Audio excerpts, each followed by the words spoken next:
বনি ইসরাইলের একজন আল্লাহর যুবক বান্দা সারাদিন 24 ঘন্টা আল্লাহর ইবাদতে কাটাইতো। যুবক শ্রেণী, আপনাদেরকে বলতেছি, আল্লাহর ওলি হওয়া লাগবে, আল্লাহর বন্ধু হওয়া লাগবে। যুবক ভাই, যৌবন জাত যুদ্ধে যাবার সময় তার ওই আল্লাহর ওলি, ওই যুবক বান্দা 24 ঘন্টা আল্লাহর ইবাদতে কাটাইতো। ইমাম আহমদ ইবনে হাম্বল কিতাবুজ জুহুদের মধ্যে লেখেন 24 ঘন্টা আল্লাহর ইবাদতে কাটায় যুবক। ওই এলাকার কিছু বখাটে যুবক ছেলেরা চিন্তা করলো, ওর একটু পরীক্ষা করার দরকার, ও কেমন আবেদ হইছে দেখার দরকার, ও কেমন আবেদ, ওর একটু দেখার দরকার। এই জন্য ওরা একটা পতিতা নারীকে ভাড়া করলো। পতিতা নারীকে বললো, এই বেটি, তোমাকে আমরা পয়সা করে দিব, কিন্তু তোমরা একটা কাজ করবা। বলে কি কাজ? কাজটা হলো, তোমরা ওই যে খানকার ভিতরে একটা যুবক 24 ঘন্টা আল্লাহর ইবাদত করে, ও নারী, তুমি ওই যুবকের সঙ্গে যেভাবে হোক ছলে কলে জেনা করবা। ওই যুবকের সাথে জেনা করার জন্যে ওই এলাকার বখাটে ছেলেরা এক পতিতা নারীকে ভাড়া দিল। ও নারী, যদি যুবকের সাথে তুমি জেনা করতে পারো, তোমাকে অনেক পয়সা করে দেব। হাজরাতে ইমাম আহমদ ইবনে হাম্বল কিতাবুজ জুহুদের মধ্যে তিনি লেখেন, ওই মহিলা একদিন ওই যুবকের খানকায় চলে গেল। রাত্র গভীর, আকাশে মেঘ, বৃষ্টি চলতেছিল। মেয়েটা পতিতা নারী ঘরের দরজার মধ্যে টুকা দিয়ে বলে, হো আল্লাহর বান্দা, আমি একজন অসহায় নারী, আমাকে একটু জায়গা দাও, প্রশ্রয় দাও। এই ঝড় তুফানে আমি একাকী বড় বিপদগ্রস্ত হয়ে গেছি, আমাকে তোমার ঘরের মধ্যে একটু সুযোগ দাও। যুবক চিন্তা করল, একজন অবলা নারী ঘরের বাহিরে, আজ বৃষ্টি বাদলের দিন, তুফানের দিনে আমার কাছে আশ্রয় চাই, যদি না দিই রব্বে কারিমের দরবারে কি জবাব দিব।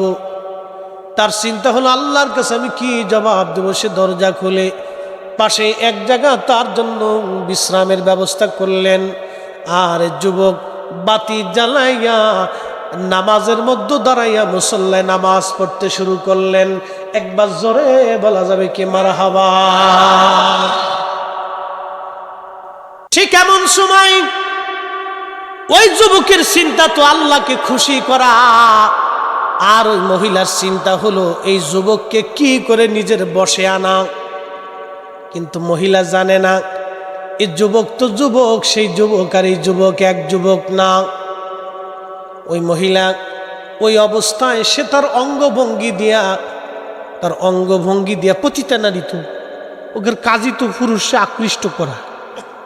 এই নারী সুন্দরী রূপসী পতিতা নারী যুবককে আকৃষ্ট করে তার দিকে জেনার জন্য। নামাজরত অবস্থায় এ যুবক তার অন্তরের মধ্যে সাই দিল, হ্যাঁ আমি জেনা করব। দেখেন, এই আল্লাহওয়ালা যুবকের অন্তরের মধ্যে সাই দিল, হ্যাঁ আমি জেনা করব। ঠিক এমন সময় তার মনে যখন জেনার চিন্তা আসলো, তার মনের মধ্যে আর একটা চিন্তা আসলো, এই মন নফস, এই নফস তরিকতের ভাষায় এটা যদি কন্ট্রোল করতে পারা যায়, তাহলে সে অরিজিনাল সালেক হতে পারে।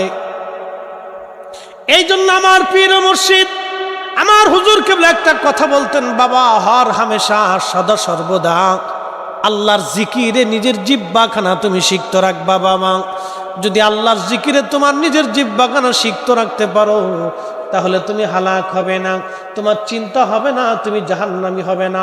সবসময় নিজের জিকির জিহ্বাখানাকে আল্লাহ আল্লাহ আল্লাহ আল্লাহ জিকিরের জিহ্বাখানা সিক্ত তুমি রাখবা, আর হামেশা জিকির করবা। এই জন্য মাগরিবের নামাজের পরে কিছু সময় জিকির, এশার নামাজের পরে কিছু সময় জিকির, ফজরের নামাজের আগে কিছু সময় জিকির, আসরের নামাজের পরে কিছু সময় জিকির, জোহরের নামাজের পরে কিছু সময় জিকির আমাদেরকে করতে বলা হয়েছে। কি কথা কোন ঠিক কিনা? প্রিয় ভাইরা আমার, বোনেরা আমার, মনোযোগ দিয়ে শুনিয়া যান। এই যুবকের অন্তরের মধ্যে সাই দিল, আমি জেনা করব। কিন্তু যুবক এবার চিন্তা করলো, হে মন, হে নফস, তুমি তো জেনা করতে চাও, তাহলে জেনা করলে তো জাহান্নামের আগুনে তুমি পুরবা। যুবক রে, তাহলে জেনা করার আগে দুনিয়ার আগুন একটু পুড়ে দেখো, আগুনের স্বাদ কেমন তোমার লাগে। যে বাতি জ্বলতেছিল ওই বাতির মধ্যে নামাজ পড়া শেষ করার পরে যুবক তার প্রথম আঙ্গুলটা ওই বাতির মধ্যে আগুনের মধ্যে ধরলো, আগুনের মধ্যে ধরলো, তত সময় পর্যন্ত আগুনের মধ্যে ধরে রাখলো, তার পুরা আঙ্গুলটা আগুনে পুড়ে গেল। তারপরে সে আবার নামাজে দাঁড়ায় গেল। একবার জোরে বলা যাবে কি মারহাবা। আল্লাহ কোরআনে ওয়াজ করলেন, ইন্নামাল মুমিনুনাল্লাযীনা ইযা যুকিরাল্লাহু ওয়াজিলাত কুলুবুহুম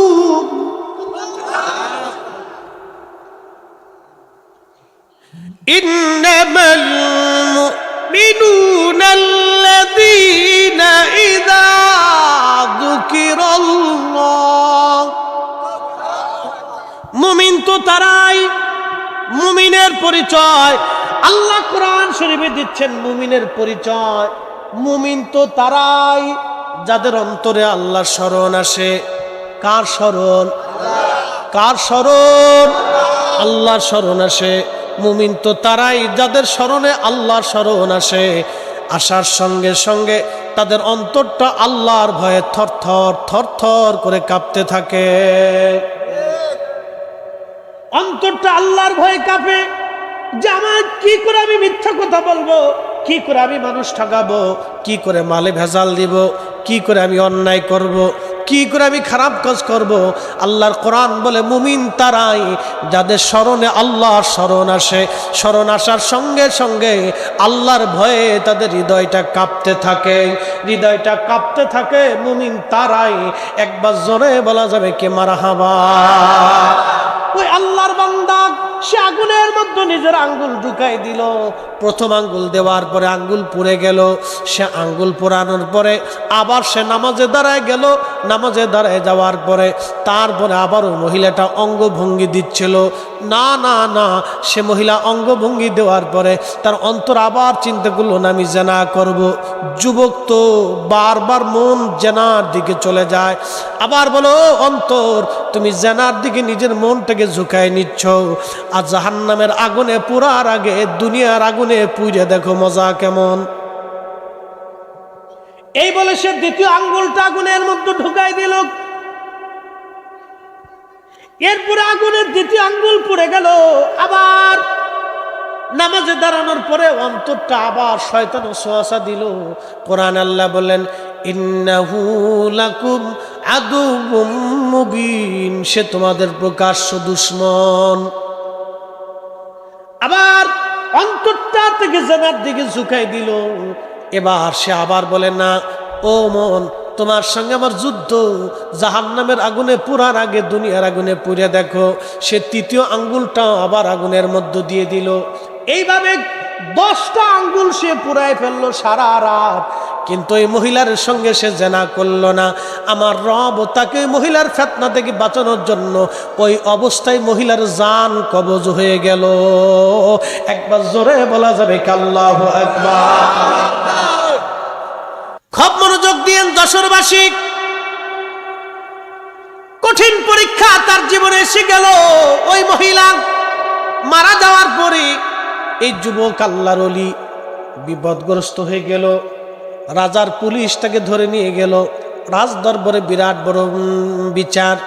যে যুবকরা এই মহিলাকে পাঠাইলো, ওরা সাক্ষী দিল না এই লোকটাই তার খানকার ভিতরে তাকে মেরে ফেলছে।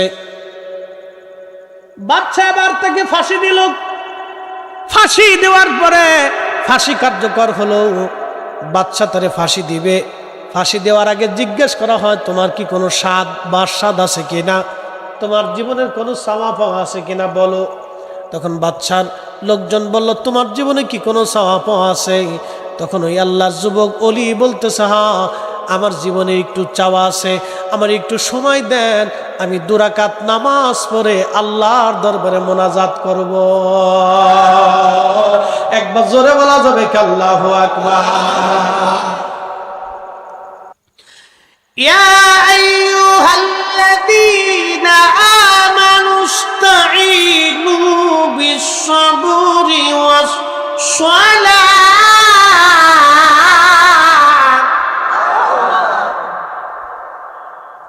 আল্লাহ কোরআনে বলেন, ইয়া আইয়ুহাল্লাযীনা আমানুস্তাঈনু বিস-সাবরি ওয়াস-সালাহ। ও ঈমানদার, ও ঈমানদার, তোমরা আমি আল্লাহর কাছে সাহায্য চাও ধৈর্য এবং নামাজের মাধ্যমে। হযরত ইমাম আহমদ ইবনে হাম্বল তিনি ধীর স্থির ভাবে এশার নামাজ পড়লেন।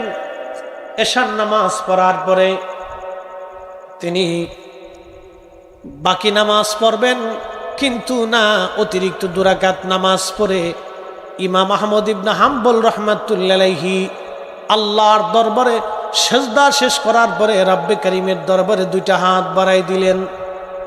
একসাথে জোরে বলা যাবে মারহাবা। কয় হাত বাড়াইছে? না 1 হাত হবে? 2 হাত। জোরে বলেন কয় হাত? 2 হাত বাড়াইছে। কার দরবারে? আমরা এশার নামাজের পরে 2 রাকাত নফল নামাজ পড়ে কার দরবারে হাত বাড়াই? মাগরিবের নামাজের পরে 2 রাকাত নফল নামাজ পড়ে কার দরবারে হাত বাড়াই? এ মুসলমান, যোহরের নামাজ পড়ে 2 রাকাত নফল নামাজ পড়ে কার দরবারে হাত বাড়াই? তাহলে আল্লাহ কোরআনে বলেন, ইস্তাঈনু বিস-সাবরি ওয়াস-সালাহ। সালাতের মাধ্যমে, সবরের মাধ্যমে তোমরা আমি আল্লাহর কাছে সাহায্য চাও। তো নামাজের পরে আমরা সাহায্য চাই কার কাছে? তাবারক রান্না করার আগে সাহায্য চাইছেন কার? আল্লাহ। তাবারক যারা রান্না করছেন তারা ভালো করে বুঝেন, তাবারক রান্না করার আগে ফাতিহা শরীফ পড়িয়া দোয়া করিয়া সাহায্য চাইলেন কার? আল্লাহ। এই জন্য আমরা তাবারক আল্লাহ বরকত দেয়। হযরত ইমাম আহমদ ইবনে হাম্বল রব্বে কারীমের দরবারে হাত বাড়াই দিয়ে বলেন, হে রব, আমি আহমদ ইবনে হাম্বল আজকে জীবনের বহু বছর আপনি আপনার নবীর জবানের হাদিসের খেদমত করেছি। আল্লাহ, আমি তো আপনার গোলাম। আল্লাহ, আমি আপনার গোলাম। আজকে 4টা বছরই জালিম বাদশা আমার পিঠের চামড়া উঠিয়ে ফেলছে। 4টা বছর ধরে পিঠের মধ্যে গা হয়েছে, আল্লাহ গন্ধ ছুটে গেছে। আমি অবস্থায় আপনার সেজদা দিয়েছি। আল্লাহ, 4টা বছরে একটা বারের জন্য আমি তার বিরুদ্ধে আপনার দরবারে অভিযোগ পেশ করে নেই। আল্লাহ, শুনলাম সকালবেলা আমাকে ফাঁসি দিবে। রব, আমি আহমদ ইবনে হাম্বল নিরুপায় হয়ে আপনার দরবারে আজকে হাত বাড়াইছি। আল্লাহ, এই কোরআন নিয়ে তার সাথে খলিফার সাথে ঝগড়া শুরু হলো। খলিফা বলল, কোরআন আল্লাহর সৃষ্টি। ইমাম আহমদ ইবনে হাম্বল বললেন, না, কোরআন আল্লাহর সৃষ্টি না, এটা আল্লাহর কালাম। আল্লাহর জবানের কথা কখনো সৃষ্টি হতে পারে না। মারহাবা বলবেন? এটা কার কালাম? কার জবানের কথা? তো আল্লাহ কি সৃষ্টি না স্রষ্টা? আল্লাহ মাখলুক না খালিক? খালিক। আল্লাহ খালিক। আল্লাহর জবানের কথা মাখলুক হয় না। আল্লাহর জবান আল্লাহ, আল্লাহ।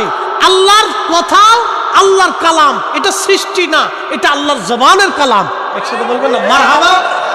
খলিফা বলতেছে না এটা সৃষ্টি, আর ইমাম আহমদ ইবনে হাম্বল বলে না সৃষ্টি না, এটা আল্লাহর কালাম। শেষ সময় হযরত ইমাম আহমদ ইবনে হাম্বল হাত তুলে বললেন, রব, জীবনের শেষ সময় হাত বাড়াইছি। আল্লাহ, আমি আহমদ ইবনে হাম্বল আপনার গোলাম। যদি কোরআন শরীফ আপনার সৃষ্টি হয় তাহলে আপনি আমারে হেদায়েত করেন। আপনি আমারে হেদায়েত করেন, আমার অন্তর পরিবর্তন করে দেন। আর যদি এই কোরআন আপনার সৃষ্টি না হয়, আপনার কালাম হয়, কালামুল্লাহ হয়, তাহলে হে রব, আপনার কাছে দরখাস্ত করি ওই বাদশা থেকে আপনি আমাকে নিস্তার দিয়ে দেন। কবুল হয়ে গেল। মারহাবা খান। কি হলো? কবুল হয়ে গেল। এই জন্য আল্লাহ রাসূল বলেন, উম্মত সাহাবী এসে জিজ্ঞেস করলেন, ইয়া রাসূলুল্লাহি, কোন সময়ের দোয়া কবুল হয়? আল্লাহ রাসূল বললেন, জাওফুল লাইলিল আখির, শেষ রাতের দোয়া কবুল হয়। তাহাজ্জুদের সময় দোয়া কবুল হয়, রহমতের সময় কবুল হয়। এই জন্য আমার পীর ও মুর্শিদ শেষ রাত্রিবেলা আমাদেরকে লাঠি দিয়ে খুঁচায় খুঁচায় ধাক্কায় উঠাইতেন। উঠো উঠো জাকেরানো, ঘুমে কেনে অচেতন, রহমত যাই রে বয়ে, খুলে দেখো দুই নয়ন, উঠো উঠো আসে কালো, ঘুমে কেনে অচেতন। বাজান বন্ধু আমার, খুব মনোযোগ দিয়ে শুনিয়া যান। নবীজি বললেন জাওফুল লাইলিল আখির, শেষ রাত্রের দোয়াগুলি কবুল হয়ে যায়। অদবুরুস সালাতিল মাকতুবা, ফরজ নামাজের পরে দোয়া করলে কবুল হয়। একবার জোরে বলা যাবে কি মারহাবা? কোন সময়? ফরজ নামাজের পরে দোয়া করলে কবুল হয়। আমরা বলছি না রাসূল বলছে? তাহলে রাসূলের কথা মনে হয় মিথ্যা? হ্যাঁ, ভুল টুল আছে? নবী না বুঝেই বলছে। الذي خلقك فسواك فعدلك في أي صورة ما شاء ركبك। কার কালাম? الذي خلقك, তিনি তোমাদেরকে সৃষ্টি করেছেন। কে? আল্লাহ। الذي خلقك فسواك فعدلك। আল্লাহর কালাম কত সুন্দর! সুন্দর লাগে? মজা লাগে? যদি না লাগে তাহলে বুঝবেন আপনার অন্তর মরিচিকা পড়ে গেছে।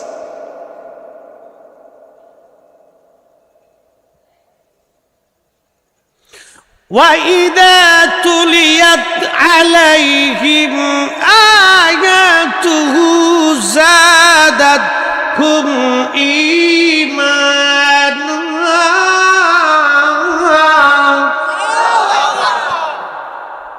মুমিন তো তারাই যখন আয়াত শুনবে তখন তাদের ঈমান বেড়ে যাবে। যারা বলেন কথা কন না কেন? কি বাড়বে? ঈমান বাড়বে, তাদের কাছে ভালো লাগবে। না ঠিক আছে, কথা বুঝতে পারছে? হ্যাঁ, এটা আল্লাহর কালাম। সৃষ্টি করছে কে? অহংকার কি আমার না আল্লাহর? ছিলাম হলাম পানি, নুতফা, সে ওয়াজে গেলাম, নুতফা পানি ছিলাম। এই পানিটা বিশেষ প্রক্রিয়া আল্লাহ মায়ের রেহেমে দিয়ে দিল। এরপর আমি ফরিদি সাহেব মায়ের পেটের ভিতরে আস্তে আস্তে আল্লাহ পাক আমাকে সবিন্যস্ত করতে লাগলেন। আঙ্গুলের জায়গায় আঙ্গুল দিলেন, চোখের জায়গায় চোখ দিলেন, কানের জায়গায় কান দিলেন। কান যদি এইখান দিয়ে বাদ দিয়ে কপালের উপর দিয়ে দিতেন, পৃথিবীর কোনো ডাক্তার ছিল কপালতে কান এখানে লাগাই দিবে? জিহ্বা যদি ভিতরে না দিয়ে আল্লাহ পায়খানা রাস্তায় দিয়ে দিতেন, পৃথিবীর কোন ডাক্তার ছিল এখান থেকে খুলে এখানে এনে লাগায় সেট করে দিবে? আমার দিকে তাকান, পৃথিবীর সব বিজ্ঞান যদি এক জায়গা হয়, আল্লাহর দেওয়া একটা জিহ্বার মতো জিহ্বা বানাই দিতে পারবে? কি জিহ্বা আল্লাহ বানাইছে! আম দিলেন কয় আম, জাম দিলেন কয় জাম, লেবু দিলেন কয় লেবু, ভাত দিলেন কয় ভাত, মাছ দিলেন কয় মাছ, গোশ দিলেন কয় গোশ। জিহ্বা কয়টা? খাবার খেলেন হাজার কোয়ালিটির, জিহ্বা একটা। স্বাদ দিলেন সব কয়টারই। এই মালিকের নাম কি? আল্লাহ। এই কারিগরের নাম কি? আল্লাহ। জিকির হবে কার? আল্লাহ। সেজদা হবে কার? আল্লাহ। নামাজ হবে কার? আল্লাহ। দোয়া চাবো কার কাছে? আল্লাহর কাছে। তো উসিলা ধরতে পারে, উসিলা ধরতে পারে। বলে উসিলা কি বুঝাইতেছি? সহিহ বুখারী হাদিস। মদিনাতে বৃষ্টি হয় না। কি হয় না? বৃষ্টি হয় না। বৃষ্টির খুব অভাব। বৃষ্টি না হতে সারা মদিনায় দুর্ভিক্ষ লেগে গেল। কি দুর্ভিক্ষ! ঘাস হয় না, উঠে ঘাস খাইতে পারে না। আপনার ছাগল, উট, দুম্বা, ভেড়াগুলি শুকাই যাইতে লাগ। খেজুরের বাগান নুবজে গেল। সাহাবে کرام এসে বললেন, ইয়া আমিরুল মুমিনিন, হযরত ওমরের জামানায়, ইয়া আমিরুল মুমিনিন, বৃষ্টির বড় অভাব, এখন কি করবেন আপনি করেন। হযরত খাদিম রাসূল আনাস রাদিয়াল্লাহু আনহু থেকে হাদিস আসছে, তিনি বলতেছেন, আমি দেখলাম হযরত ওমর আল্লাহর দরবারে হাত তুলে দিয়ে দোয়া করতেছে। ওয়া ইন্না কুন্না নাতাওয়াসসালু বিআম্মিনা বিজ্ঞিনা, ও আল্লাহ এতদিন তোমার নবীর উসিলা ধরে দোয়া করছি, আজকে তুমি আমাদেরকে বৃষ্টি দিতে। আল্লাহ আজকে তোমার নবীর চাচা হযরত আব্বাস রাদিয়াল্লাহু আনহু উসিলা ধরলাম, ওয়া ইন্না কুন্না নাতাওয়াসসালু বিআম্মিনা বিজ্ঞিনা, আমাদের নবীর চাচার উসিলা ধরলাম। আল্লাহ তুমি আমরা নবীর চাচার উসিলায় আমরা তুমি বৃষ্টি দাও। আসতে হয়ে গেছে গা,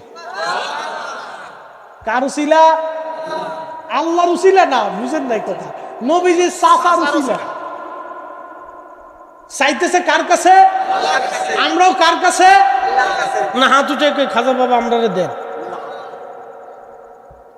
এরকম কোন সিস্টেম আছে আটটুসি? না, এরকম কোন সিস্টেম নাই। এই যে আজকে এখানে যত রাত দোয়া হয়েছে, যা হয়েছে, যা দেখছেন, এটাই আটটুসিতে হওয়া। মাগরিবের নামাজ, ওই এশার নামাজ, ওই আপনার জোহরের নামাজ, আসরের নামাজ, এরপর মোরাকাবা মুশাহাদা, একটু জিকির ফিকির, দোয়া, তালিম, তরবিয়ত, যা এখানে আজকে যা হয়েছে ও আটটুসিতে তাই। এর সুল পরিমাণ কোনো ব্যতিক্রম নাই, এখানে যা হয়েছে ওইটি আটটুসিতে তাই। তো খুব মনোযোগ দিয়ে উসিলা ধরতে পারে, দোয়ার ভিতরে উসিলা ধরতে পারে। সাবো কার কাছে? একসাথে বলেন, কার কাছে? দিবে কে? দেয় কে? আল্লাহ দেয়। খুব মনোযোগ দিয়ে হাজরা তো আমার উসিলা ধরলেন, হে রব এতদিন তোমার নবীর উসিলা ধরলাম, আজকে তোমার হাবিবের চাচা জানের উসিলা ধরলাম। রব্বুল আলামিন বৃষ্টি নাই, আপনি বৃষ্টি দিয়ে দেন। খাদিমুর রাসূল হযরত আনাস বলেন, আমি দেখলাম ক্বালা ফায়াসকুন, তিনি বলতেছেন আমি দেখলাম অঝোরধারে আল্লাহর আকাশে মেঘ হইয়া হযরত ওমর দোয়া করতে করতে তুমুল আকারে বৃষ্টি নামা শুরু হয়ে গেল। আল্লাহু আকবার, আল্লাহু আকবার। উসিলা আসেনি? কথা কোন উসিলা আসেনি? সাহাবীরা উসিলা ধরছেনি? সাহাবীদের যদি উসিলা লাগে তাহলে আমরাও লাগবো। কি কথা কন না? সাহাবীদের যদি উসিলা লাগে তাহলে আমাদের উসিলা লাগবে। এখন কেউ যদি বলে উসিলা শিরিক, তাহলে বুঝবো সাহাবীর চাইতে বেশি বুঝছে, হযরত ওমরের চাইতে বেশি বুঝছে। হযরত ওমরের চাইতে যে বেশি বুঝবে, আজকে ওমর যদি জিন্দা থাকতেন সিটকিনির কষাতে বাইরে ওর সামনে উঠেই ফেলাইতেন। কথা কন ঠিক কিনা? প্রিয় মুসলমান, খুবই মনোযোগ দিয়ে কথাগুলি শুনে যান। এই কোরআন শরীফ আল্লাহ বলেন, আমি তোমাকে সুবিন্যস্ত করলাম, যেখানে চোখ ছিল না সেখানে চোখ দিলাম, দেহ ছিল না দেহ দিলাম, শক্তি ছিল না শক্তি দিলাম। ও বাজান খুব মনোযোগ দেন, কিছুই ছিল না সব আমি আপনাদেরকে দিলাম। আহা, দোয়ার কথা বলছিলেন ইমাম আহমদ ইবনে হাম্বল, দোয়া করলেন আল্লাহ আপনি এবার ফয়সালা করেন, হে রব এই জুলুম থেকে জালেম থেকে আপনি আমারে বাঁচান। দোয়া কবুল হয়ে গেল আসমানে, আল্লাহর ওলির দোয়া মঞ্জুর হয়ে গেল। আল্লাহর ওলি যখন হাত তুললেন দোয়া কবুল হয়ে গেল। কবুল হয়ে যাওয়ার পরে সকালবেলা ফজরের নামাজ পড়ে ইমাম আহমদ ইবনে হাম্বল ভাবলেন আজ আমার ফাঁসি হবে। ফজরের নামাজ পড়ার পরে জেলার সংবাদ নিয়ে আসছে, হুজুর আপনাকে চিন্তা করতে হবে না, রাত্রিবেলায় খলিফাকে হত্যা করা হয়েছে, নতুন খলিফা ওনার সন্তান ঘোষণা হয়েছে, তিনি ঘোষণা দিয়েছেন আপনাকে জেলখানার থেকে বের করে নিয়ে যাওয়ার জন্য সম্মানের সাথে। একবার জোরে বলা যাবে কি মারহাবা? ইজ্জতের মালিককে আল্লাহ। কবুল হয়ে গেল দোয়া। ওই যে যুবক, মনে আছে না আপনাদের? ওই যে যুবক, ওই মহিলা পতিতা নারী মারা গেল। মারা যাওয়ার পরে এবার বাদশা তারে ফাঁসি দিবে। যুবক ডাক দিয়ে বলল, তাহলে আমাকে একটু সময় দাও, আমি 2 রাকাত নফল নামাজ পড়ে আল্লাহর দরবারে দোয়া করব। সে 2 রাকাত নামাজ পড়ার পরে আল্লাহর দরবারে হাত বাড়াইছে। একবার জোরে বলা যাবে কি মারহাবা? কোন দরবারে? এই মনে রাখবেন, নামাজের পরে হাত তোলা এটা সব নবীদের জমানাতেই ছিল। তাহলে আমাদের নবীর জমানা না, সব নবীর জমানায় ছিল। ইস্তাইনু বিসসাবরি ওয়াস-সালাহ, কোরআন বলতেছে সালাতের মাধ্যমে তোমরা আমি আল্লাহর কাছে সাহায্য চাও। সালাতের মাধ্যমে, নামাজের মাধ্যমে তোমরা সাহায্য চাও। সালাত শেষ করার পরে আপনি আল্লাহর দরবারে হাত তুলবেন, আপনার হাজত, আপনার প্রয়োজন, আপনার যা আছে সব আল্লাহর কাছে পেশ করুন। মনোযোগ দেন। যুবক হাত বাড়াইছে, আল্লাহ আমি জানি যে কাজ আমি করি নাই, যে গুনাহ আমি করি নাই, সেই শাস্তি আপনি আমাকে দিবেন না। রব্বুল আলামিন আমি জানি, আল্লাহ আমি জানি যেই কাজ আমি করি নাই, যে অপরাধ, সে অপরাধের শাস্তি আপনি আমাকে দিবেন না। তবে হ্যাঁ রব, বাদশা আমাকে ফাঁসি দিবে। সবাই জানে এই নারীকে আমি হত্যা করেছি, কিন্তু আপনি তো জানেন আমি নারী হত্যা করি নাই। আপনি নিজেই তাকে নিয়ে চলে গেছেন। আল্লাহ এখন যদি বাদশা আমারে মেরে ফেলে দেয়, তাহলে সবাই জানবে যে আমি তাকে হত্যা করেছি। তাহলে আবেদ এবং আলেমদেরকে মানুষ সন্দেহান করবে, আলেমকে এবং আবেদকে মানুষ সন্দেহ করবে যে আলেমরা আর আবেদরা লুচছে। ওরা আমি আপনার কাছে দরখাস্ত করি, আল্লাহ আপনি আমাকে এই অবস্থায় মৃত্যু দিবেন না, যে সারা জীবন আমি একজন আলেম এবং আবেদের কলঙ্ক হয়ে থাকব। আল্লাহ এত বড় কলঙ্ক নিয়ে আপনি আমার মৃত্যু দিয়েন না গো আল্লাহ। যখন এই যুবক দোয়া করলো, হযরত ইমাম আহমদ ইবনে হাম্বল রাহমাতুল্লাহ আলাইহি কিতাবুজ জুহুদের মধ্যে তিনি লেখেন, তখন আল্লাহ পাক ওই মহিলাটাকে জিন্দা করে দিলেন। একবার জোরে বলা যাবে কি মারহাবা। এই দেখেন, আমার দিকে তাকান, ওয়াজ আমার শেষ, ওয়াজ শেষ পর্যায়ে নিয়েছি দুইটা কথা বলার জন্য। লাস্ট আল্লাহর রসুলের হাদিসে, বুখারীতে কিতাবুর রিকাক একটা হাদিস আছে, মান আদালি ওয়ালিয়ান ফাকাদ আযানতুহু বিল হারব। যে ব্যক্তি আমি আল্লাহর ওলির সাথে দুশমনী করে, আমি আল্লাহ তার সাথে যুদ্ধ ঘোষণা করি। একসাথে জোরে বলা যাবে সুবহানাল্লাহ। যে ব্যক্তি আমি আল্লাহর ওলির সাথে দুশমনী করে, আমি আল্লাহ তার সাথে যুদ্ধ ঘোষণা করি। এই ওলির সাথে তারা দুশমনী করলো এই যুবক আল্লাহর ওলির সঙ্গে তাকে ফাঁসানোর জন্য, কিন্তু ওই পতিতা নারী জিন্দা হয়ে গেল।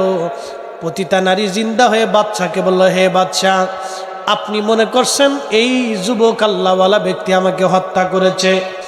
না না না না, উনি আমাকে হত্যা করে নাই, উনি আমাকে হত্যা করে নাই, বরং আমি তাকে পরিচিত করার জন্য, জেনা করার জন্য উদ্বুদ্ধ করেছিলাম।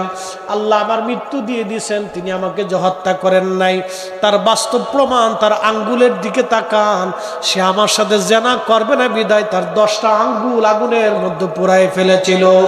একবার জোরে বলা যাবে আল্লাহু আকবার। না হাত উঁচা করে বলেন আল্লাহু আকবার। সাহায্য করে কে? ইজ্জত কার হাতে? ইজ্জত দেয় কে? ইজ্জত নেয় কে? আল্লাহ। আল্লাহ আল্লাহ বলেন, ওয়ালিল্লাহিল ইজ্জাতু ওয়ালিরুসুলিহি ওয়ালিল মুমিনিনা ওয়ালাকিন্নাল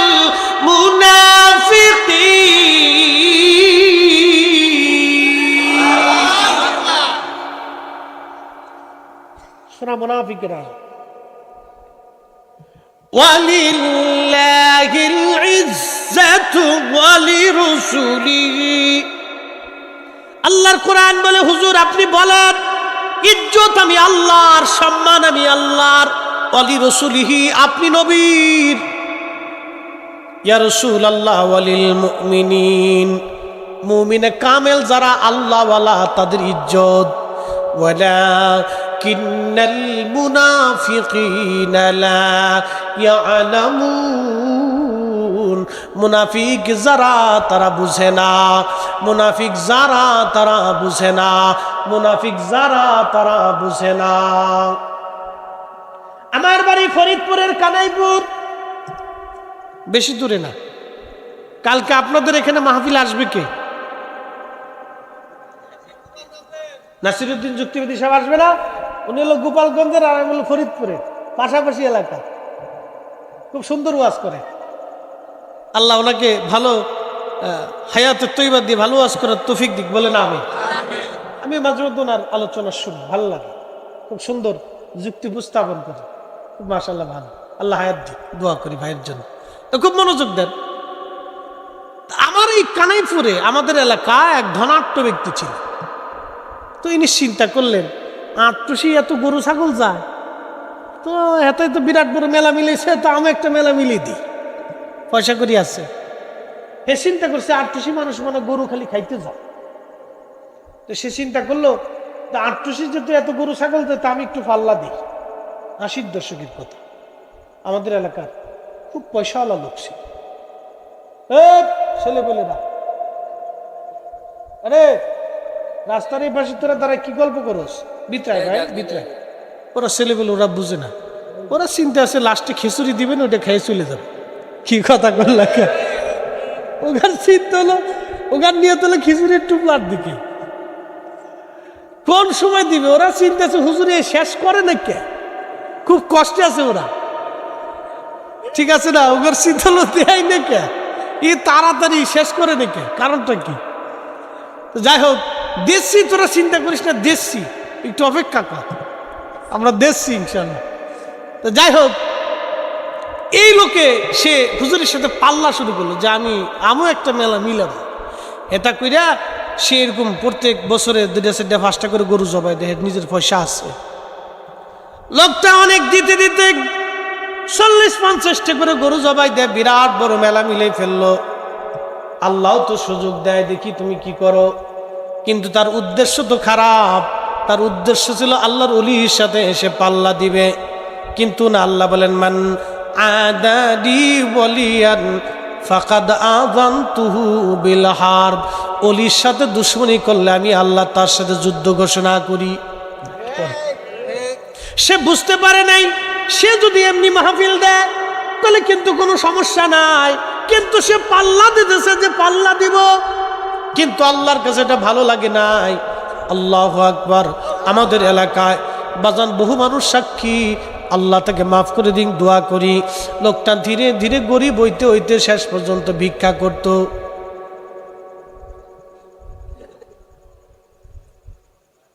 আমি আল্লাহর ওলির কোনো কারামত বিশুদ্ধ না হলে আমি বলি না, এটা আমার। কেউ যদি আইসে কোনো ঘটনা বলে, আমি তার আগে যাচাই করি লোকটা সত্যবাদী কিনা, ঠিক আছে কিনা, আমি যাচাই করি। আমার এলাকার দিকে বলতেছি, লোকটা শেষ পর্যন্ত ভিক্ষা করত, ভিক্ষা করে সে গাড়ির নিচে পড়ে মরে গেল। এই জন্য সব জায়গায় ফাজলিমি চলে। এই মজলিসের ভিতরে কি আল্লাহর প্রিয় আমি জানি, আমাদের এলাকায়, আমি নাম বলবো না, অনেক পয়সা, তারা হয়তো আমার ওয়াজ শুনবে, আমার এলাকার মানুষ আমার ওয়াজ শুনবে, আল্লাহ আমার এই ভাইটাকে মাফ করে দিন। তারা অনেক পয়সার মালিক হয়ে গেল। একদিন তাদের এক কর্মচারী বৃদ্ধ লোকের মারছিল খুব, মারার পরে 7 দিন পৃথিবীতে বাঁচতে পারে নাই। বাংলাদেশের সবচেয়ে বড় ডাক্তার তার বাঁচাইতে পারে নাই। এই বৃদ্ধ লোকটা কেঁদে কেঁদে বদদোয়া করছিল, আল্লাহ কসম করে বলি, এমন ভাবে বদদোয়া লেগে গেল, 7 দিনের ভিতরে সে মারা গেল, জ্বর হইয়া, বাঁচতে পারে নাই।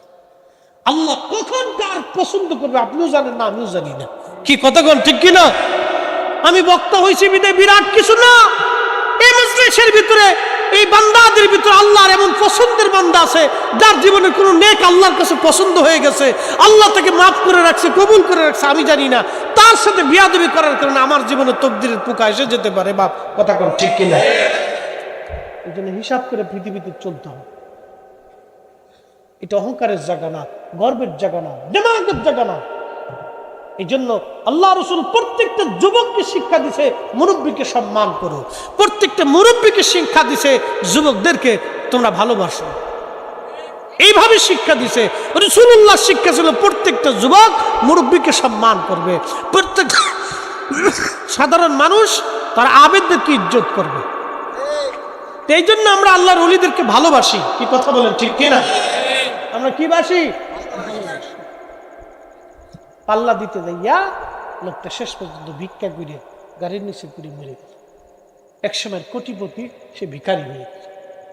আল্লাহ বললেন, না, সব জায়গায় দেমাক চলবে, এখানে তুমি পাল্লা দিতে আসছো, তোমার মানুষের ধারে ধারে হাত পাতাবো, ভিক্ষা করাবো, করে দিলেন। আল্লাহ শাস্তি দিয়ে দিলেন। এই জন্য আমরা পাল্লা দিব না, আমাদের কাজ পাল্লা না, আমাদের কাজ হলো মানুষদেরকে আল্লাহর পথে ডাকা। কি কথা বলেন ঠিক কিনা? কার দিকে ডাকা? আল্লাহর দিকে। এখন যে মানবে সে মানবে, যে মানবে না ওখানে আমার কোনো জোর জুলুম নাই, আমার কোনো অধিকার নেই। মানবে না সেটা তার, কবর তার, হাসর তার। একদিন মাটির ভিতরে হবে ঘরে মন আমার, কেন বাঁধো দালান ঘর, মন আমার কেন বাঁধো দালান ঘর। একদিন মাটির ভিতরে হবে ঘরে মন আমার, কেন বাঁধো দালান ঘর, মন আমার কেন বাঁধো দালান ঘর। আল্লাহ কোরআনে বলেন সুম্মা আমাতাহু ফাআকবারা, আমি তার মৃত্যু দিব এবং আমি তারে কবরস্থ করব। সুম্মা ইযা শাআ আনশারা, এরপর আমি আল্লাহ আবার তাকে জীবন দিয়া পুনরুত্থিত করিয়া আমি আল্লাহর দরবারে তারে হাজির করাবো। এই ক্ষমতার মালিক একমাত্র আমার আল্লাহ। কথা বলেন ঠিক কিনা? মরা লাগবে? কথা কর না, মরণ হবে। কোথাও পালানোর কোনো ব্যবস্থা আছে? নাস্তিকরা বলে ওদের বিশ্বাস হলো এই আল্লাহ খুদা কিছু নাই। নাস্তিকরা বিশ্বাস করে যে আল্লাহ বলতে কিছু নাই, প্রকৃতির মাধ্যমে সব হয়। নাস্তিকরা কয়। আচ্ছা আপনাদেরকে একটা প্রশ্ন করি, ওদেরকে জিজ্ঞেস করুন যে ভাই তাহলে তোর জন্মটা কি প্রকৃতির মাধ্যমে হয়েছে না তোর বাবা মার মাধ্যমে হয়েছে? কি কথা কন না? এই যে আল্লাহ কোরআনে বললেন যে মিন নুতফাতিন খালাকাহু ফাকাদ্দারা, আমি তোমাকে পানি থেকে, তোমার বাবার নির্গত পানি নুতফা বীর্য থেকে আমি আল্লাহ তোমাকে সৃষ্টি করেছি, সুবিন্যস্ত করেছি। এই যে কোরআনের বিধান, আল্লাহর আইন, আল্লাহ শিক্ষা দিলেন 1450 বছর আগে। আর ওই নাস্তিক আজকে বলতেছে যে না এই প্রকৃতির মাধ্যমে। তোরা জিজ্ঞেস করবেন যে তুই কি প্রকৃতির মাধ্যমে হইছস না তোর বাবা লাগছে? তাহলে আল্লাহ 1450 বছর আগে বলছে যে তোমাকে সৃষ্টি করতে হলে তোমার বাবা লাগছে, তোমার মাও লাগছে। কি কথা কোন ঠিক কিনা? বাবা মা ছাড়া মানুষ তৈরি হয় একমাত্র ঈসা আলাইহিস সালাম ব্যতীত। ঈসা আলাইহিস সালাম রে আল্লাহ বাবার মাধ্যমে বানাই নাই, সরাসরি ফুয়ের মাধ্যমে দিছিল। ফু, এটা আর এক ঘটনা। এটা কইতে গেলে আবার রাত চলে যাবে। হ্যাঁ মন চাইতেছে শুনতে? হ্যাঁ বলবো? ওরে সব চালাবো?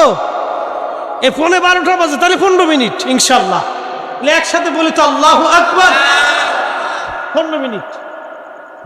ঈসা আলাইহিস সালাম নবী, তার নাম হযরত মারিয়াম আলাইহিস সালাম।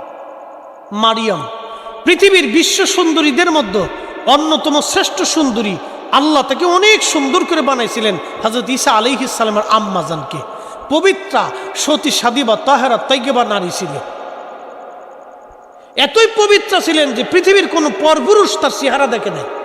একসাথে বলবেন না আল্লাহু আকবার। এতই পবিত্র ছিলেন, ছোঁয়া তো দূরের কথা, স্পর্শ করা তো দূরের কথা। আর আমার দেশের বেডিটা ঠিকঠাক বলে বেডি।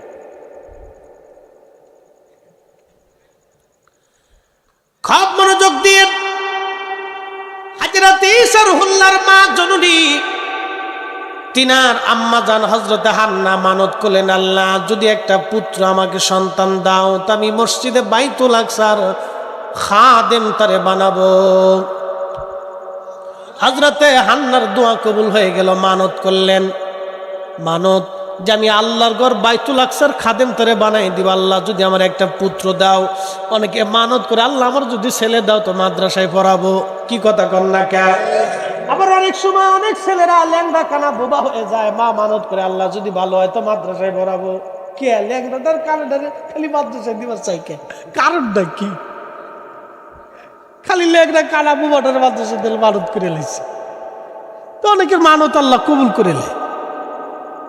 তা হযরতে হান্না আল্লাহকে রব্বুল আলামিন থেকে একটা মেয়ে সন্তান দিলেন। মেয়ে আসলো পেটে। মেয়ে আসার পরে হযরত হান্না আলাইহিস সালাম আল্লাহকে বললেন, আল্লাহ চাইলাম পোলা দিলাম মাইয়া। হযরত হান্না ডাক দিয়ে বললেন, আল্লাহ ডাক দিলেন, হান্না রে তুমি ছেলে চাইছো, মেয়ে দিছি। মেয়েরা কোনো ক্ষেত্রে ছেলেদের চাইতো অনেক কৃতকার্য হয়। একসাথে জোরে বলা যাবে কি মারহাবা।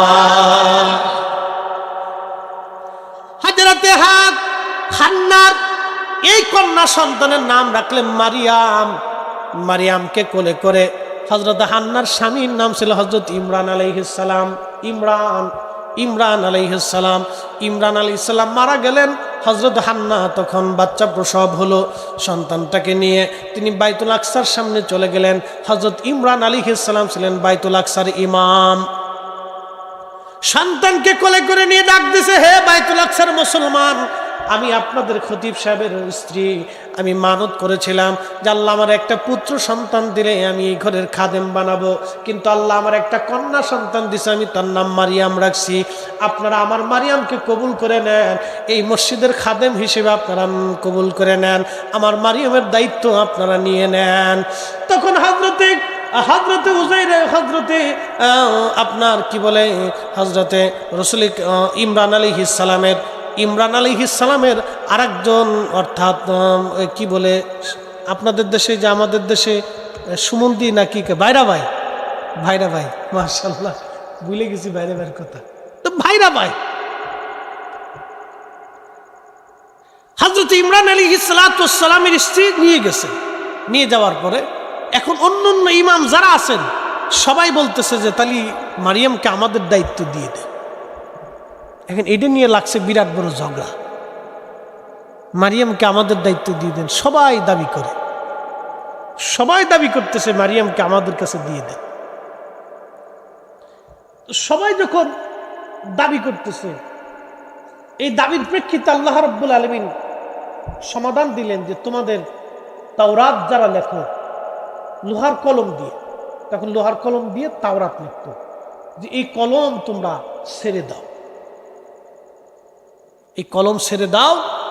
যার কলম ভাসতে ভাসতে উজানের দিকে আসবে তার দায়িত্বটা মারিয়াম আলাইহিস সালামের কাজে যাবে। একসাথে বলা যাবে মারহাবা। আচ্ছা, লোহার কলম কি ভাসে না, এটা ডুবে যায়। তো সবাই নদীর মধ্যে কলম ছেড়ে দিলেন, সবার কলম ডুবে গেল, কিন্তু হযরত মারিয়াম আলাইহিস সালামের খালুর কলমটা ডুবলো না। তার কলমটা উজানের দিকে ভাসতে ভাসতে রওনা হয়ে গেল। খালুর কাছে দায়িত্ব দেওয়া হয়েছে। খালু তখন বাইতুল আকসার ইমাম। খালু তার জন্য আলাদা হুজরা বানাই দিলেন। মারিয়াম আলাইহিস সালাম ধীরে ধীরে বড় হলেন। খালুর চিন্তা যে মেয়েটা বড় হচ্ছে, কি এক চিন্তা, মহা চিন্তা, কি করা যায়, তাকে দায়িত্ব নিরাপত্তা দিতে হবে। সেজন্য বাইতুল আকসার আলাদা একটা রুম করে দিয়ে তারে ওই রুমের বাহির থেকে খালু তালা মেরে উনি বাইরে চলে যাইতেন। প্রত্যেক দিন এরকম চলে যাইতেন। তো একদিন মারিয়াম আলাইহিস সালাম অন্দরমহল থেকে তিনি গোসল ছেড়ে তিনি তার বেডরুমে আসতেছিলেন।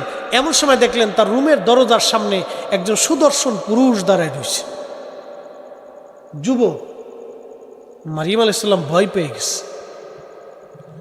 ভয় পেয়ে ডাক দিলেন, এই যুবক, তুমি আবার কে? হযরত মারিয়ামের চিন্তা যে না, এদেশে একটা যুবক আছে নাম কাফুর নামক একটা যুবক, খুব বখাইটা, খুব বেয়াদব। এই ছেলেটা মেয়েদেরকে উত্ত্যক্ত করতো, ইফটিজিং করতো। হযরত মারিয়ামের চিন্তা হলো এই কাফুর বুঝি আমার ঘরের মধ্যে ঢুকে গেছে। হযরত মারিয়াম ডাক দিয়ে বলল, হে আল্লাহর বান্দা, খোদার দোহাই দিয়ে বলি তুমি আমার দিকে আসবা না, তুমি সর্বনাশ করতে সর্বনাশ, তুমি আমার দিকে আসবে না, আল্লাহর কসম করি তুমি আমার দিকে আসবে না। তখন ওই যুবক ডাক দিয়ে বললেন, মারিয়াম আপনি চিন্তা করবেন না, আমি কোনো মানুষ না, আমি হযরতে জিবরাইল আলাইহিস সালাম। একবার জোরে বলা যাবে কি মারহাবা। আপনি জিবরাইল কি জন্য আসছেন? বলে আমি জিবরাইল আসছি আপনাকে একটা পবিত্র সন্তান দেওয়ার জন্য। হযরত মারিয়াম বললেন, জিবরাইল আপনি আসছেন সন্তান দেওয়ার জন্য, আমার তো বিয়ে হয় নাই, কোনো পুরুষ আমাকে স্পর্শ করে না, আমাকে দেখেও নাই।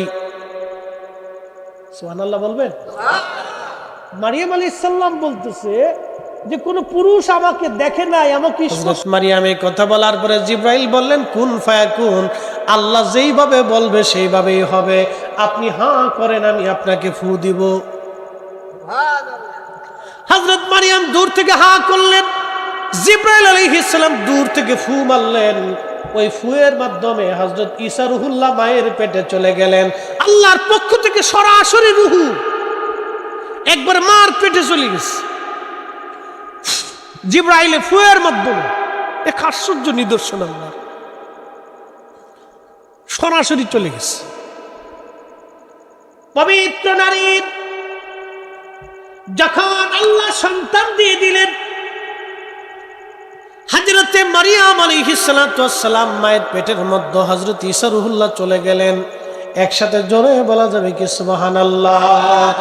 আল্লাহু আলা কুল্লি শাইইন কাদির। সমস্ত ক্ষমতার মালিক কে? আল্লাহ, এতে কোনো সন্দেহ নাই। কথা কোন ঠিক কিনা? তাহলে আমরা ছেলে মেয়ে চাবো কার কাছে? না খাজা বাবার কাছে চাইছি কোনোদিন যে খাজা বাবা আপনি আমরা আল্লাহ আমরা এটা ভুলা দিয়ে দেন? না, বিষয়টা এরকম। অনেকে খালি করে তোমরা বাবার কাছে চাও কে? আচ্ছা, আমি আপনাদেরকে এর একটা সমাধান দিই।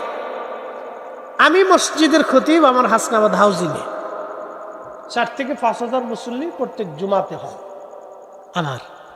তো খুব মনোযোগ দিয়ে মুসল্লিরা অনেক সময় এসে আমার কাছে আবদার করে যে হুজুর আমার ছেলের বিয়ে হয় না, ব্যবসা ভালো হয় না, এটা সেটা সিলিপ দেয়।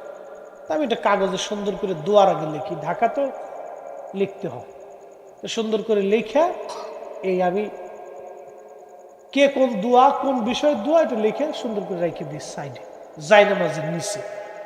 আবার কিছু হাদিয়া করেও দেয়, কেউ দেয় কেউ দেয় না। যে দেয় তার জন্য দোয়া করি, যে দেয় না তার লেগেও করি।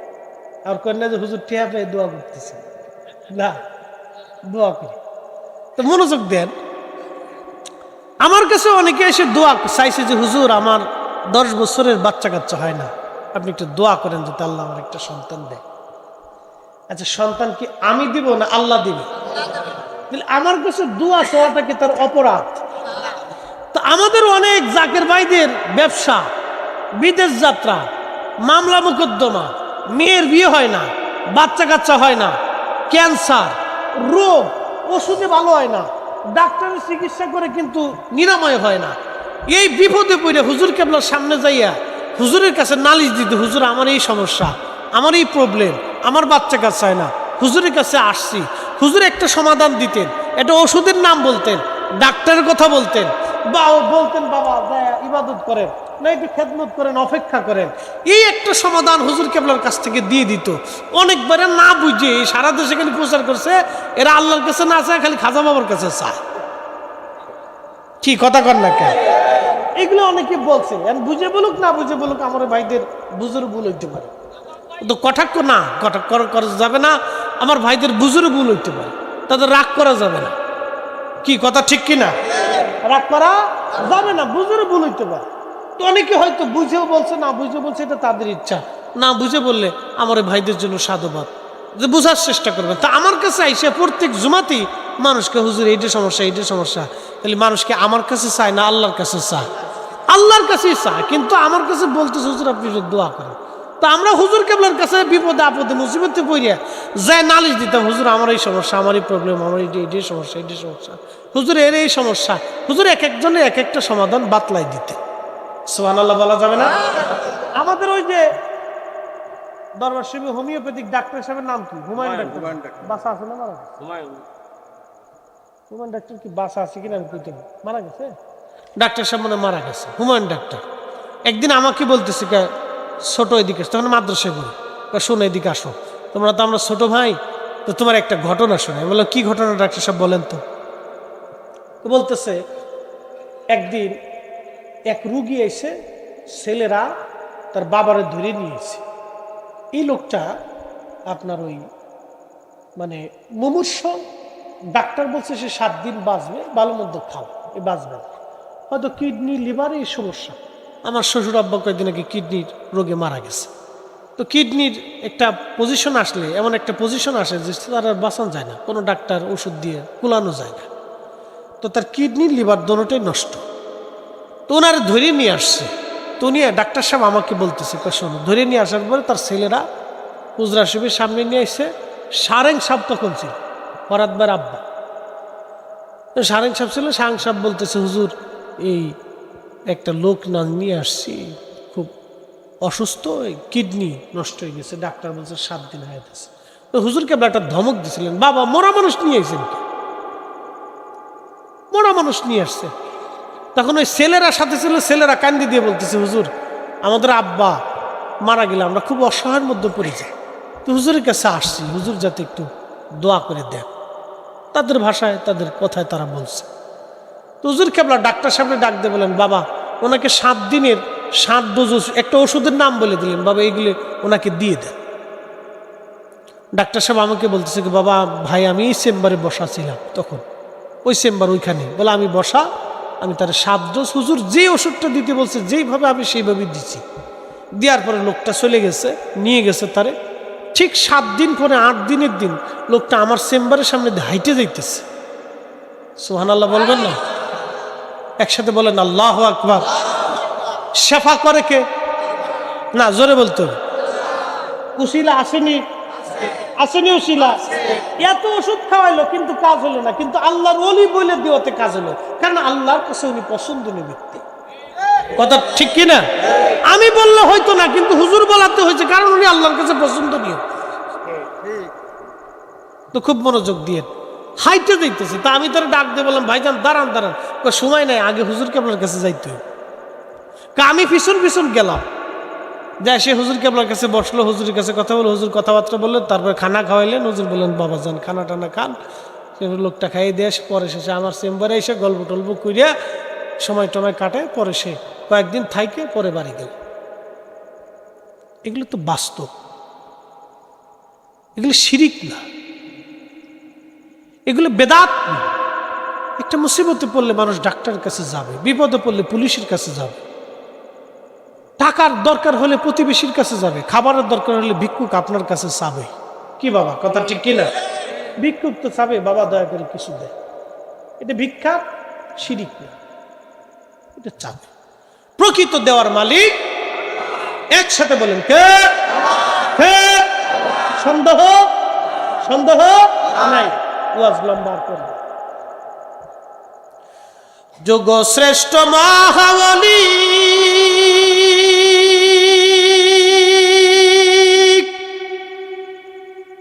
আমার খাজা মাওলানা,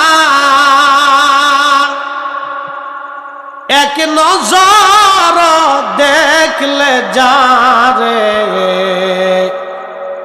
দিলের জ্বালা থাকে না।